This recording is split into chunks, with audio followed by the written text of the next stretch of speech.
खाली घ्या थोडं.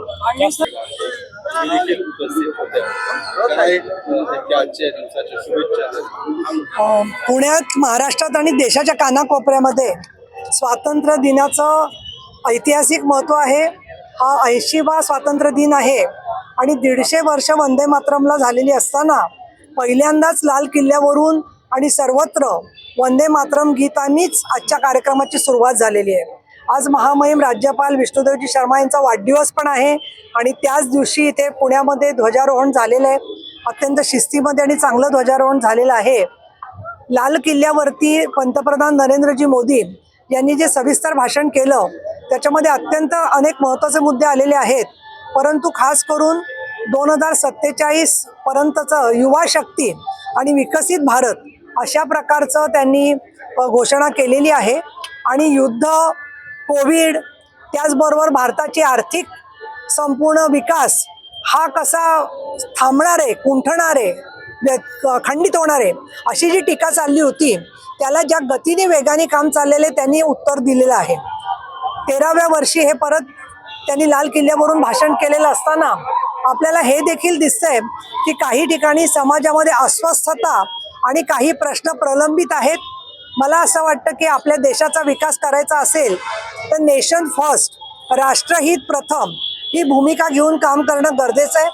आणि म्हणून सुप्रशासनाकडे जात असताना जी विविध आंदोलनं होत आहेत, जे विविध मतभेद समोर येत आहेत ते लोकशाहीमध्ये स्वाभाविक असले तरी सुद्धा आपल्याला गेल्या 50 वर्षाचा आपण कालखंड पाहिला तर लोकसभेमध्ये विरोधी पक्षांनी सातत्याने चर्चाच न करता गोंधळ घालायचा, थोडक्यात जंतर मंतर संपूर्ण लोकसभेच्या आतमध्ये चालवायचं, अशा पद्धतीने जी भूमिका घेतलेली आहे ती निश्चितपणाने अंतर्मुख त्यांनी झालं पाहिजे अशी भूमिका आहे. त्याच वेळेला सर्वोच्च न्यायालयाचं सुद्धा कामकाज चालू होतं, त्या संदर्भात सुद्धा टीका टिप्पणी सातत्याने लोकसभेच्या बाहेरून चाललेली होती. तर मला असं वाटतं की लोकशाहीमध्ये जय आणि पराभव हे दोन्ही अपरिहार्य असतात. अशा वेळेला विरोधी पक्षाला त्यांचा झालेला पराभव आणि ठिकठिकाणी झालेलं बहुमत, पश्चिम बंगालमध्ये NDAचं झालं, बाकी ठिकाणी पण अनेक ठिकाणी आम्हाला चांगलं यश मिळालेलं आणि काम सातत्याने चाललेलं आहे. हे सरकार पडेल, ते सरकार पडेल या घोषणा सगळ्या वाऱ्यावरती गेलेल्या आहेत. परंतु मला असं वाटतं की काही व्यक्तींना वैफल्याने ग्रासलेलं आहे आणि त्यामुळे रोज ते वेगवेगळी निराधार स्टेटमेंट करत असतात की निवडणूक आयोगाशी अमितजी शहा यांनी सौदा केला. माझं म्हणणं असं आहे की त्यांनी कोर्टामध्ये सिद्ध करावं कशा पद्धतीने पुरावे काय देतील ते, किंवा त्यांनी स्वतः जाऊन साक्षीदार म्हणून समोर सांगावं की आमच्याकडे हे पुरावे आहेत. अशा पद्धतीने सगळे निराधार आरोप करून जनतेच्या मध्ये वैफल्य आणि नैराश्य पसरवण्याचंच फक्त काम विरोधी पक्षाचं बाकी राहिलेलं आहे. आणि मी आजच्या दिवशी स्वातंत्र्य सेनानी, हुतात्मे, जे पोलीस काही दगावलेले आहेत, सामान्य माणसं अनेक अपघातात दगावलेली आहेत, त्या सगळ्यांना श्रद्धांजली व्यक्त करते. काही सातत्यानं एक टीका होत होती की गृहमंत्री जे आहेत ते लोकसभेमध्ये येत नाहीत, अधिवेशनात येत नाहीत, या संदर्भात टीका होत होती. माननीय अमितजी शहा यांनी पुण्यात सुद्धा आले होते, त्यावेळेलाही स्पष्ट केलं होतं आणि सर्व ठिकाणी की केंद्र सरकारची प्रत्येक बाबतीमध्ये उत्तर द्यायची तयारी आहे. त्याचबरोबर नीटच्या परीक्षेच्या संदर्भात ज्या सुधारणा आहेत त्याबद्दल अनेक खासदारांनी मतं मांडली होती, ज्याच्यामध्ये श्रीकांतजी शिंदे आमचे नेते यांनी पण लोकसभेमध्ये मत मांडलेलं होतं. तर सरकारची उत्तर द्यायची तयारी असताना सुद्धा मला असं वाटतं की वेगवेगळ्या पद्धतीने अपमानित होईल. हे पण मतभेद असणं आणि सत्तेत असणाऱ्या माणसाला त्याचं विकृत रूप दुसऱ्यांसमोर मांडणं या दोन गोष्टींच्या मध्ये फरक आहे. आणि काही उत्तर अमितजी शहानी दिलं असतं तरी सुद्धा त्या उत्तराच्या वेळेला गोंधळ घालणं हेच ज्यांचं काम सातत्याने राहिलेलं आहे त्यांच्याकडून आपण फार मोठी परिपक्वतेची अपेक्षा धरू शकत नाही. राहुल गांधी यांनी पंतप्रधान मेलोनी यांच्याबद्दल जे उद्गार काढले ते काँग्रेसच्या विकृत दृष्टिकोनाचं स्वरूप आहे. आणि जेव्हा असा एखादा नेता बोलतो तेव्हा गल्लीतले चेले चपाटे पण अशाच भाषेत बोलत असतात. आणि म्हणून मला असं वाटतं की अशा पद्धतीने समाज माध्यमातून आणि वाहिन्यांवरून दिसत असल्यामुळे त्यांचा एक भ्रमाचा भोपळा तयार झालेला आहे. पण बेडकीने किती प्रयत्न केला तरी त्यांना बैल होता येत नाही, हे त्यांना परत पुढच्या निवडणुकीमध्ये दिसेल. काही आज स्वातंत्र्य दिन आहे, 45 नागरिक जे आहेत शहरातले, जिल्ह्यातले आणि वेगवेगळ्या भागातले ते आज आंदोलन करत आहेत. आमिडिया जी कंपनी आहे मुंडव्यातील त्या संदर्भातील जे उदयसिंह चव्हाण नावाचे जे अधिकारी आहेत त्यांच्यावरती कारवाई व्हावी म्हणून एकाने आत्मदहन करण्याचा प्रयत्न किंवा तो इशारा दिलेला आहे. स्वातंत्र्य होत असताना 45 जणांना आत्मदहन करावयाचा इशारा देण्यात लागतो.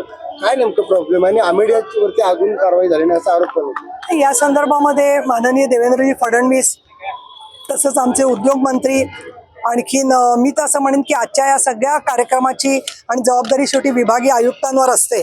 तर अशी जी आंदोलनं होतात त्याच्यावर विभागीय आयुक्तांनी आधीच पोलीस महानिरीक्षक पोलीस आयुक्त यांच्याशी बोलून लोकांचं समाधान होईल अशी आदल्या दिवशी पूर्वसंध्येला भूमिका घेतली असती तर विभागीय आयुक्तांच्या प्रयत्नातून हे आत्मदहन कुठेतरी थांबवण्याचा प्रयत्न झाला असता. आणि अजूनही मला असं वाटतं की आजच्या सूर्यास्ताच्या आतमध्ये विभागीय आयुक्त आणि जिल्हाधिकारी यांनी या आंदोलकांशी बोलून या संदर्भामध्ये योग्य त्या पद्धतीने कशी कारवाई होईल हे त्यांनी पाहणं हे त्यांचं कर्तव्य आहे. या प्रोटोकॉलमध्ये काही तुम्हाला जाणवलं का? कारण तुम्ही शेवटी सभापती राहिलेले आहात, ज्येष्ठ सभासद आहात सभागृहाचे. काही तुम्हाला जाणवलं, वेगळा अनुभव मिळाला? नाही, मला त्याच्यामध्ये मला स्वतःला वैयक्तिकरित्या सगळे ओळखतात त्यामुळे त्यांनी माझी ताबडतोबच व्यवस्थित बसण्याची व्यवस्था केली. परंतु मी एक पाहिलं की अधिकारी आहेत आणि स्वातंत्र्य सैनिक, त्याच्यापैकी स्वातंत्र्य सैनिक ना पहिल्या रांगेत त्यांनी ठेवली होती व्यवस्था, ती एकदम छान होती. पण स्वातंत्र्य सैनिकांच्या मागे अधिकारी असायला पाहिजे होते, तर त्याच्याऐवजी त्यांनी स्वातंत्र्य सैनिकांच्या मागे आमदार ठेवले. तर या संदर्भामध्ये हे अनेक वर्ष मी पाहते. तर मी माननीय बावनकुळेजी चंद्रशेखर बावनकुळे जे आपले महसूल मंत्री आहेत आणि ज्यांच्या अंडर विभागीय आयुक्तांनी असतात, तर हा राज्यस्तरावरचाच प्रश्न आहे. तर मला असं वाटतं केवळ आमदारांच्या प्रतिष्ठेचा प्रश्न नाही आहे, स्वातंत्र्य सैनिकांच्या मागे पण अधिकारी असावेत, स्वातंत्र्य सैनिकांच्या मागे बाकीचे लोक असतील. परंतु अनेक निवृत्त अधिकारी, मी त्यांचा सन्मान करते, ते सर्वजण पहिल्या रांगेत येऊन बसलेले होते आणि आमदारांना मात्र या पद्धतीने जी वागणूक दिली गेली या संदर्भामध्ये मला आत्तापर्यंत एक दोनदा जाणवलं होतं, पण आज अगदी स्वतः बघायला मिळालं. आणि मला तर सगळेजण सामाजिक याच्यात ओळखतातच, त्यामुळे मला स्वतःचा माझा मानापानाचा काही प्रश्न आला नाही. माझ्याशी सगळे सन्मानानेच वागले. प्रशासनाकडून ज्या पद्धतीने सन्मान मिळणं अपेक्षित होतं तो आज मिळाला नाही असं एकूण. आमदारांची बसायची व्यवस्थाच मुळी नीट करण्यात आलेली नव्हती आणि त्यांनी दुसऱ्या रांगेत दाखवलं होतं आणि त्याच्यावरती एक मुलामा देण्यासाठी स्वातंत्र्य सैनिक पहिल्या रांगेत ठेवले. तर माझं म्हणणं स्वातंत्र्य सैनिक पहिल्या रांगेत जरूर ठेवा, परंतु सगळ्या बाजूला 50% जास्त महापौरांना सुद्धा बसण्याची खुर्ची व्यवस्थित ठेवलेली नव्हती. त्याच्यामुळे सन्मान नव्हतं आणि खुर्च्या सुद्धा कमी करण्यात आलेल्या होत्या. दरवर्षीच्या खुर्च्या असतात त्या मोठ्या प्रमाणात असतात. मला असं वाटतं लोक जास्त आली असतील. प्रत्येक गोष्ट मी प्रशासनाला दोष देणार नाही. त्यांचं असं नेहमीच एक ठराविक उत्तर असतं की आम्हाला वरून सांगतात त्याच्यावर आम्ही करतो. त्यामुळे आता आम्ही विधिमंडळामध्येच हा विषय व्यवस्थित घेऊ. दादांचा मृत्यू झाला, नियोजनाचा अभाव. इथल्या विभागीय आयुक्तांची मला वाटतं हे सगळे याच्यामध्ये विभागीय आयुक्त, RDC, जिल्हाधिकारी, खरं तर RDCचं हे काम असतं. आम्ही RDCना याची जाणीव करून दिली होती. पण तुम्ही पूर्वी पण पाहिलेलं आहे की नेहमीच आमदारांना दुसऱ्या रांगेत. आणि काय तुम्हाला सांगायचं म्हणजे आता उघड बोलते मी, काही मुंबईच्या कार्यक्रमात अधिकाऱ्यांच्या पत्नी पहिल्या दुसऱ्या रांगेत असतात. त्यांचाही फार मोठा सन्मान आहे, आम्ही मान्य करतो, त्यातल्या अनेक जणी कर्तृत्ववान आहेत. आणि लोकप्रतिनिधी मात्र मागे कोपऱ्यात साधारणपणे मुख्यमंत्री किंवा राज्यपालांची दृष्टी पडणार नाही अशा ठिकाणी त्यांना बसवलेलं असतं. त्यामुळे हा सगळाच प्रोटोकॉलचा विषय हा मी माननीय मुख्यमंत्र्यांच्याकडे आणि महसूल मंत्री आणि आमचे उपमुख्यमंत्री एकनाथ शिंदे यांच्याकडे मांडणार आहे. असतं तरी आम्ही ते कार्यक्रम गांभीर्यानेच पार पाडणार. त्याच्यामुळे मला यावरून काहीतरी मी रागवले किंवा माझ्या डोळ्यात अश्रू आलेत वगैरे असं काही नाहीये. फक्त मला याच्यात असं सांगायचं आहे की एकूण व्यवस्था म्हणून काही सुधारणा झाली पाहिजे आणि स्वातंत्र्य सैनिकांचा सन्मान सगळ्यांनी केला पाहिजे असं मला वाटतं. दादांच्या मृत्यूनंतर अधिकारी पुण्यातले निर्गावलेले आहेत असे सामान्य नागरिक वारंवार तक्रार करतात. धाक राहिलेलं नाही असं देखील सामान्य नागरिक. मग तुम्हाला काय वाईट होऊ द्या नंतर बोला. अधिकाऱ्यांवरती प्रशासनावरती पाहिजे होतं तो वचक राहिला नाही असं दिसते. देवेंद्र फडणवीस, एकनाथ शिंदे आणि सुनेत्राताई पवार यांचे सातत्याने पुण्यात कार्यक्रम झाले तर तो वचक राहील असं मला वाटतं. नाही, पण दादांची उणीव जाणवते सगळ्या. दादांची उणीव रोजच जाणवते आम्हाला. दादांची उणीव तुम्हालाही जास्त जाणवत असेल. दादा नसल्यामुळे तुम्हाला रोज भेटणारी व्यक्ती राहिली नाही. काही जी व्यवस्था आहे ती पूर्वीपासूनच त्या व्यवस्थेत बदल झाला. नाही, मुळात काय माहितीये, काही ज्या यंत्रणा सरकारचं काम करतात त्यांचे केंद्राचे प्रोटोकॉल आहेत त्याप्रमाणे ते करतात.